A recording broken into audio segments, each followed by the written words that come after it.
Hey everyone, welcome back to Let's Play Spyro 2, Ripto's Rage. And last time, of course, I was not able to figure out where the last section to get the last orb was in, this area, Idle Springs, and now I actually did figure out where it was. I have the map on, yet for some reason I didn't, I might end up taking it off, because there's really no point in using this map. No point in having it up, because obviously it wasn't that useful, because I haven't really been reading it. It's kind of hard to actually read. But anyway, there's this big section over here. I think I did fly over here at one point in the previous episode, but for whatever reason I didn't, I flew around this area, but I didn't go in this area, but I flew above it. And for whatever reason I guess I thought it was a different area, or a area I've already been to, rather, is what I thought. But anyway, yeah, this is the last area, and there's a bunch of girls dancing. And as you saw, that's the gate. Each level has a gate, and that's one thing that's kind of misleading about this level, is the gate for this level is kind of hidden. So here is Hula Girl Stella. Now that the supercharged power-up is active, you can charge through the pedestals. So yes, the supercharged power-up basically just makes you go really fast by dashing through the snow. Not really through the snow, through anything. Through the Tikis, who, I know the Idle Springs, they make the Tikis come. Oh, and we got all the gems, but I know the Tikis, they're supposed to come to life. Well, why are some of them living and some of them aren't? Or are they just kind of resting? I don't know, whatever. I'm not gonna really question it. Now, okay, why do I keep messing up? Now, the thing with the dash power-up is you want to make sure to keep. Okay, there we go. You want to make sure to keep dashing constantly. You can't just go through it, because you'll just get a quick burst. You have to constantly dash throughout it, and it can be kind of tricky to use because you have to. Yeah, see how it's ow. It's getting kind of tricky to use because you have to make sure to. You're going really fast, so you have to aim it tricky, or it's hard to aim basically. It's not too hard to. Nah, I'm kind of messing up here. It's not too hard to get used to eventually, but it is tricky for first time use, as you can obviously hear, because I haven't actually done this in a while. Let's try this once more, maybe. Doing good so far. And yay! So yes, in doing so, rain dance! I kind of like the music that's playing here. You gotta love PlayStation animation, or even N64, how the way they move. The models are so stiff because that's what they could do back then. So it's kind of the way the Tiki moves is just kind of it's awkward looking, but it's funny at the same time. Dancing career I've dreamed of. Take this orb. It could help you go places. Or, well, actually no, technically it will actually help me go places. So that's actually a true statement. But yeah, anyway, we are now have another orb, and now we are done with Idle Springs. I don't think I got that completion statement actually when you know what it might be? I think in order to complete Idle Springs you also have to, maybe I did get that when I beat Colossus. I got that completion statement. I don't think I did, but I think you also had to beat all the enemies, and I don't know if I did. I don't know, maybe I did. Maybe I'm just I don't know. Let's go through the portal. Come on, there we go. Whoa, that kind of went outside the portal, and you don't need to see this again.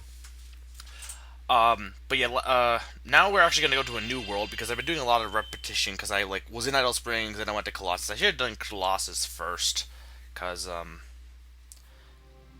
would have known how to swim, and then I could have gone to Idle Springs without having to return to it. Since, I had to buy swimming from, Moneybags. Anyway, we can now go to a new world, because we now have... Well, actually, we could have gotten into a new world before. I just chose to go back there. We only have a few more worlds left, I believe, actually. One I still have to unlock, because I had to pay Moneybags to lower that wall. But aside from that, I think 3, and then the Speedway, which I will do at some point. I might do that. There's one level coming up that I know for sure you can't... okay, I know a lot of people told me, oh, Glimmer, you can actually, bypass... By using the flying power-up, you can actually just barely get to the next flying power-up, so you could technically not have to return to Glimmer. I'm going to just do it because, I'm just going to do it the right way, where you need to have climbing to go back to Glimmer. But there is one world coming up that you definitely do need climbing for, so that I might do Speedway, and then depending on how long it is, because I feel like it wouldn't, since I'm not going to fully complete it, I feel like it would be a little bit shorter. But I don't know, we'll see. Anyway, this world is kind of interesting. It's a machinery kind of world.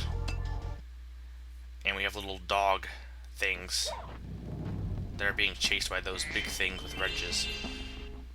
We've always had Oh, trouble hello, with the gear SpongeBob. grinders, but now they've set up Yeah, force fields Tim, to or separate us. If you not can Tim, find Tom diodes, Kenny does you the can voice use of them to turn Spyro. off the force fields. And he does the voice of SpongeBob. And he's also doing the voice of these I think things. there's a diode around here somewhere, but my eyesight isn't what it used to be. When I started playing this game again after I finally got all these years, I went to this world. I'm like, when did SpongeBob exist in this world? Because it is odd when you hear, like, not so much. I mean, there's some voice actors who can do the voices so good that they switch voices insanely. I've talked about this before, where basically their range is so great that two characters can sound insanely different. Like, not even in terms of the same tone. There's characters that sound completely different, and you would never guess it'd be the same person voicing them. Then there's the voice actors who, not so much like, I think Tom Kenny actually does have pretty good range, because, I mean, he does Spyro, and Spyro doesn't really sound anything like SpongeBob. But, the voice actors who typically have certain voices that they use, like he's using it. Well, then again, did SpongeBob come out? When did this game come out? I don't think it couldn't have been 2000, or no, it must have been before that. But SpongeBob came out in 2000, which I was surprised. I think it came out around then, which makes sense. But at the time, you know, I almost thought it was like late 90s, but no, I believe SpongeBob was 2000. So I guess technically speaking, he used this voice here before he used it for, like, SpongeBob. But it's kind of like voice actors who have certain voices for certain types of characters that they repeat. Like, there's some voice actors who, well, I guess a few. I guess a lot of voice actors tend to use voices, the same types of voices. But I feel like there are definitely voice actors who every voice they do is really different, or at least tries to fit the character. So I don't know. But anyway, the point I was actually getting to was there's the people who aren't voice actors, usually, like, basically the best example I can think of this off the top of my head is the person who voices Steve Barkin in Kim Possible / Kronk in Emperor's New Groove, that guy who does a bunch of voices. I don't know what his name is, but basically his voice is always the same. Basically, when you hear that guy, it's, oh yeah, it's that guy. In fact, I think it's a TV trope that basically, I don't know what the TV trope is called, but that you hear that voice and you're like, you know who that is. Like, oh, I've heard that character before. So at least, like, with, like, Tom Kenny, yeah, these guys sound like SpongeBob, which I actually like, but not all of his characters sound the same, unlike someone who's not a voice actor. You can tell someone's not a voice actor usually if their voices all sound just their regular speaking voice. I mean, I would assume voice actors would not. People who are actually dedicated voice actors wouldn't do that. Anyway, this world is actually, in the past, I've never really liked it. I guess I found it difficult. I don't know. I guess it's really not that bad. It's actually a pretty simple world. It's kind of cool. The music's kind of like, again, the soundtrack on this game is just kind of hit or miss at times. Sometimes it's really, well, I don't even know if it's wow. That's the one thing, like, looking back at the PlayStation games, it seems like a lot of them, the soundtracks are just kind of, compared to some of the Nintendo games at the time, like, for example, Banjo-Kazooie, compared to this game, there's no comparison for the soundtrack. But then again, I'll admit that this soundtrack does have a little bit more atmosphere, or has a bit of atmosphere to it, which is nice. Supposedly, they're making Tokitori 2. It's kind of odd topic, but where do I gotta go actually? I think I got everything here. Let's actually go up this way because I think there's actually an orb over here. But yeah, there's a. Oh, Tokitori 2 is coming out, basically. They're making that game. And I kind of like some of the decisions they're making. They're deciding, instead of using tools, they're actually going to have the enemies kind of be the puzzles. It sounds interesting. One thing I've read is, and they're asking, actually, I think on Twitter, they're asking fans, so you can always respond to that on Twitter, I believe. I could be wrong, but, and by the time, well, this isn't going to be that too far after I've seen it, but, you might want to... If you can replace them all and activate our generator, oh, I'd be very grateful. I've heard, basically it's Saturday I heard about it, and then this is going to be posted Monday, so it shouldn't be, what I'm saying is that it should still be relevant, hopefully. But, anyway, before I continue with that, we do need to take these Thunderstones. This could be kind of an annoying thing, I think, but it's not too bad. if I remember correctly, all you do is you grab the Thunderstones, you shoot them into these things, and then eventually these thieves are going to appear, and you essentially want to find them, chase after them, and kill them. And you can't fully complete this until you kill all 10 thieves. So I think there's some kind of signal you'll know when they're appearing. Kind of like the Thunderstones are kind of cool looking. They're kind of like remind me of I don't know. I kind of like how they're actually stone though. Like they're not like they become kind of crystallized when you put them in, but they're actually stone. Whereas like the Thunderstone Pokemon's, well, I guess technically it's a stone, but it looks more like a crystal or something. Which I guess, well, crystal stones. Oh yeah, right there. That Nickelodeon slime alarm. That's what it reminds me of from like the game shows. There's a lot of good Nickelodeon game shows. But before I get on that, I'm entirely scatterbrained. Anyway, they made a whole post that we're thinking of doing environmental and light tunes for Tokitori 2. Would you prefer that to the music of Tokitori 1? And I love the soundtrack of Tokitori 1. So to me, I don't know, because like I like it when music has really upbeat tunes, but that's not to say I'm not against kind of more lighter and kind of more tune music that's more fits the environment. I mean, I guess it depends on the game. There's been soundtracks I've liked that is very just kind of atmospheric, but usually I do prefer like actual musical tunes. Another guy. Usually what happens, if I remember correctly, is, and this seems to be supporting my theory, yeah, basically if you're in one area, you have to go to the next. Though I think they only, like, each one appears in a certain location. Because I feel like you won't have, like, if you're always on the left side, I don't think they'll all appear down there. I think sometimes you might have to leave the area. But we'll see if that ends up holding true. Those guys are kind of kooky looking. And what are they anyway? Like, the Gear Grinders are the guys I think who are... Maybe they're a subset of the Gear Grinders, because the Gear Grinders are the ones who have the big wrenches, but these guys are more like... I don't know what they are. They're something. They're weird. Is there any more of them? I don't see them. The only thing that's annoying is just like... Well, actually, as you're doing it, it seems like the stones, eventually you'll get them all in, and then when you finally get all the thieves, there's only like one or two stones left, because usually you'll pretty much have them all in by the time you get all the thieves. Except for like a few that they steal. Okay, now where... Okay, yeah, so I think they must have appeared down there, because I must have got all the ones up here. Yeah, there's one. Smoke him, or not smoke him. Well, I guess you could say that. Technically, I'm burning him with love. Love is so painful. Anyway, that one jumped away. Where is he? Come on, where'd you go? I want to kill you. Oh, there he is. How do I get over there? Well, I don't care, I just want him dead. And with that done, we can actually put all the stones in. Again, this isn't that hard of a task, it's just more... I don't even... well, I guess it's kind of tedious.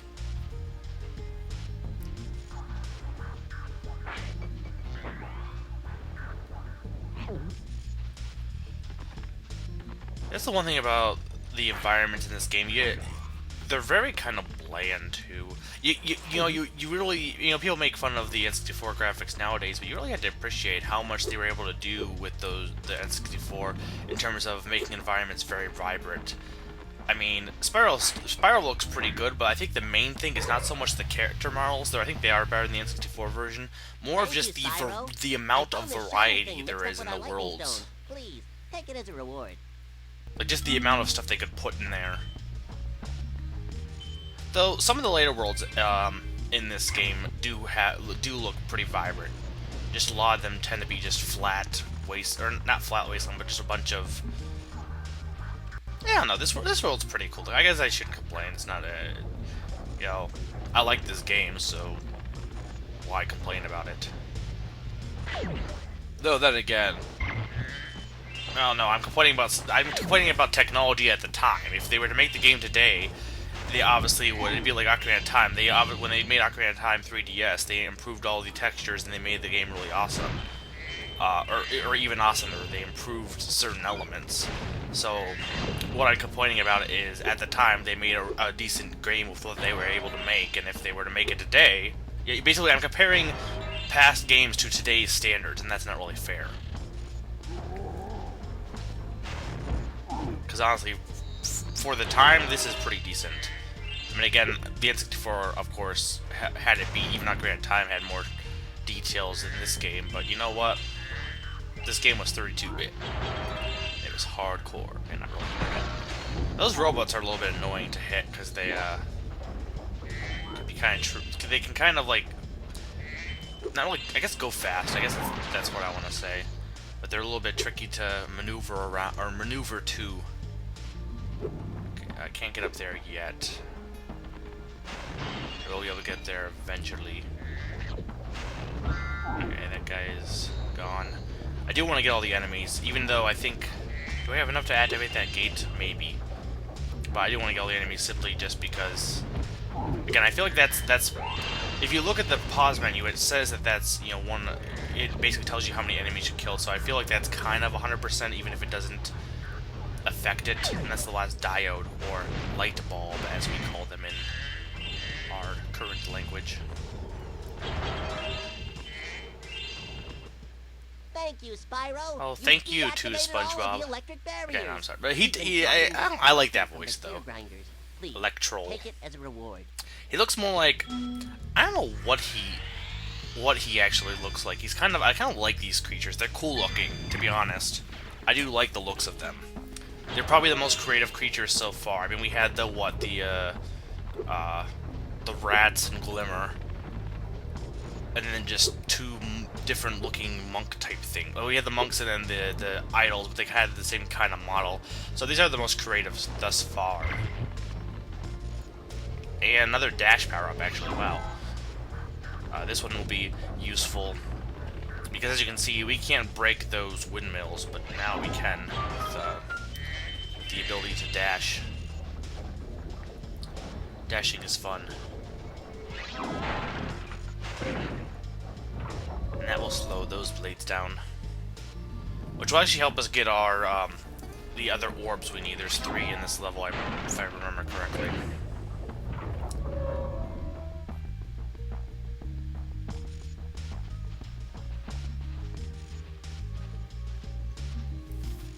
Is there any more in this? No, I think I have to go to the next area then. There's only one gate, so you have to basically... Yeah, I failed that. That was a pretty lame attempt at dashing. If I do this correctly... Now, that one's not too bad again, because that one's simply just you turn. The other one, you had to kind of do like a loop, not really a loop-de-loop, but you had to kind of loop around a little bit. Because there's a little bit, yeah, there's one right there. Which will be tricky to hit, but not all that impossible. Now there, I did, first try. Well, I guess technically I failed that one time, so I guess... Well, was that for the other one, or... Spyro, I don't know. do you see that big building over there? Yes. The gear grinders are using it to steal our electricity. Oh no, Please wait, you're help us by generating shutting down electricity the through your machinery ears. inside. You have electricity already. You don't... Well, what are you even using the electricity... You know what? No, I'm not gonna question it. It's, you know, it's mostly just, you know, it doesn't really matter. The story in this game doesn't matter. You're basically just trying to save the world. Though, you do have to wonder, why do they all know who Spyro is? Basically, he came from, he came into Avalar. How do they already know who Spyro is? I like how at some point, I think, a later guy might, like, refer to him just as a dragon or hey, but, like, they all know him by name already. You have to wonder, is there, like, some kind of spy network in Avalar? All the spies are, or there's some kind of, I guess I've been the spies, every communication. I've been playing too much Fire Emblem 7 because in that game they talk about how all the Lycia countries have spies in different countries listening in on conversations. It's like, you know, well, wait, if everyone has a spy, why don't you just all just be up front with information? Well, I guess, I mean, the point of the spy is trying to find information you're not supposed to hear, but...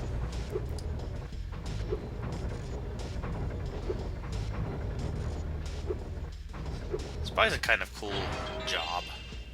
Or, cool in theory. I think in practice, it didn't end up, like, there wasn't much to do in... Like, I've heard stories about Cold War spies, and some of them just, they had to invent stuff to try and do because, I don't know, it's interesting to, like, look back at history and look back at how crazy sometimes people were due to the situation at the moment, like, what they figured was the best solution. Like, isn't there, like, a movie called, like, I think Man Stare at Ghost, which has to do with, like, I think it's spies trying to be able to use psychic power, or it's kind of a parody, but it's based on a true-ish concept. Oh, I missed that. Not to worry, though, I think there's actually... Yes, a whirlwind over here. And yeah, this is one of those missions that there's a few of them where basically just getting halfway gets you an orb. So, like, instead of having two different things to do, it's basically... it's kind of similar to the hockey one, but instead of, like, the hockey one is do this and then do this again, but harder, this one is go to this place, oh, you got halfway, here's an orb. Which is kind of nice. Since it's the same task, you just get twice the reward.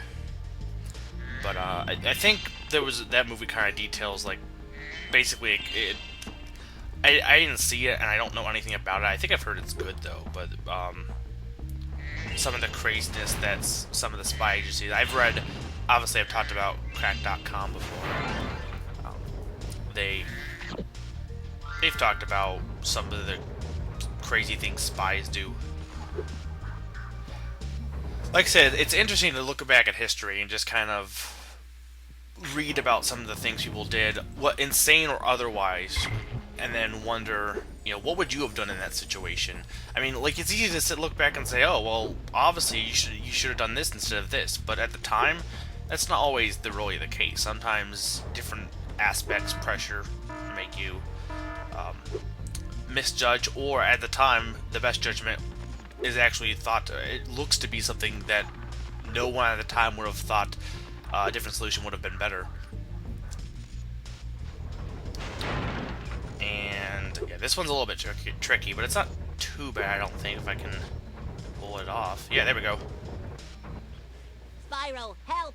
The switch to turn off the gear grinder factory is in that room. Then why don't you go in there? It's awfully noisy in there. Wait, so the reason you had me come all the way over here was because even though you could easily walk over there and push the switch, it's noisy. Like, Thanks for shutting you down know, the I don't mind helping out, but I there's found this between the gears. helping out when you It's actually work. need help, and helping out when you just don't feel like moving your legs. And this is an example of the latter. Anyway, Hurricos. I think Hurricos, actually, because hurricane. So I'm going to say it's Hurricos, even though Hurricos sounds kind of interesting. But, this world is now complete. We will now actually head out, and that's pretty much, I think... I mean, technically I did 2 worlds, but I just finished up a little bit, so that's usually I like to do... I've been doing, like, well, kind of. I've been trying to do 1 world per video, because I find 1 world typically takes 20 minutes, so... usually what I do... I love that face. He's like, light bulb, I want you. And, yeah, they're playing with them. They're not playing, but they're kind of, like, taunting him. Aw, why'd you do that? What did he deserve that for? Anyway, with that said, that's about it for this video, I'm gonna say, because, like I said, that's 1 world, so next time we'll do another world, a different world, obviously. So I've been Maker for 400, and I'm reminding you that Avalar is pretty.